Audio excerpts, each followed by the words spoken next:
G'day crew, my name's Peter Paulos. I'm the aviation organiser for the Queensland branch of the Transport Workers Union. With me today is Nick Harris, one of our TWU delegates from Brisbane, and we're going to have a bit of a talk about some relevant EBA issues. Hi crew, my name's Nick. Some of you may know me, some of you may not have seen me, but the purpose of this video today is to give those of you who are still unsure about your position on the EBA, or to those of you who may not have voted yet, the opportunity to hear from us as to why we're endorsing a no vote. There are only a few days left to vote in the agreement, and from our point of view, we feel it's really important that the crew stand united at this time. So I guess, Pete, my first question to you would be, is why do you think, what are some of the valid reasons for voting no for this EBA? Well, we have endorsed a no vote because we've got issues with the introduction of a B scale, lifestyle issues, the fact that there's been no back pay on offer, and basically bringing back the things to the table that haven't been addressed in the EBA draft so that we can correctly address them. Okay. So I guess with the B scale, from that perspective alone, the concern with the B scale is it potentially causes division between crew. Well, yes. And especially from the point of view where you are having crew who are doing the same job being paid different amounts of money for doing exactly the same thing, which is an equity issue. It's unequitable, and quite frankly, it's unfair. Well, it's an idea that's been imported from other airlines, all over the world, but it doesn't make it a good idea. And it's proven in those places that it's created division amongst the crew, it creates tension amongst the crew, and it creates inequity of pay. That's exactly right.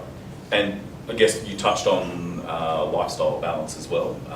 An issue with lifestyle balance, just as an example, sign-off. Yeah. It still hasn't been addressed. Yet crew aren't being paid for the time that they're putting into the job, which again comes back to equity and fairness. You're donating free time to the company, when you're going over your sign-offs. And on top of that, disruption clauses still haven't been addressed. There's too many grey areas there. They're open for interpretation. It always falls the company's way. The grey areas need to be cleaned up so that those lifestyle clauses actually have a beneficial effect for crew. Why is it important? Okay, Pete, so why is it so important that we actually vote no? Well, we need to get back to the table with those outstanding issues that management haven't addressed and start to get them resolved. You've worked under an agreement for the last 5 years that you haven't been happy with, and we want to make sure the next 4 or 5 years are better. Yeah, that's exactly right. Another thing too I want to talk about is that, voting's going to end on Sunday night. So, yep. We need to encourage as many people as we can to they're going to be working under this for 4 years. They need to. That's exactly they right. need to cast their vote. And people really need to consider the impact that it is going to have, because as you said, it's 4 years.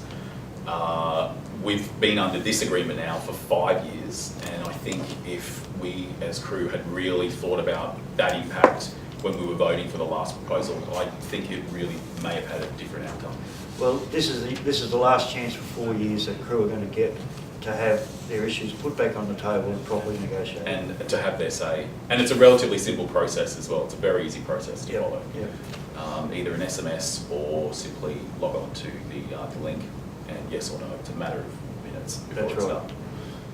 So Pete, I guess then, after the vote's all said and done, the vote is one thing, but what is the TWU's role moving forward from there?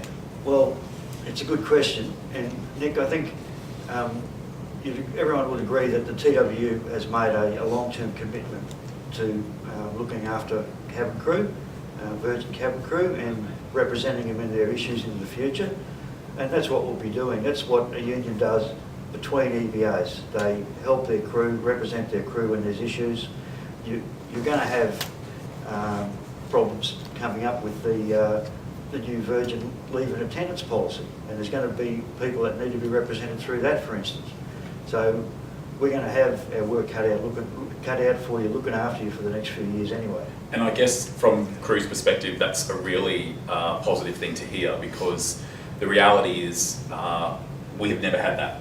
We've never had that from a union, and that's something that I'm certainly looking forward to and value. And that's why I became a member, because I knew that the TWU would represent my rights at work.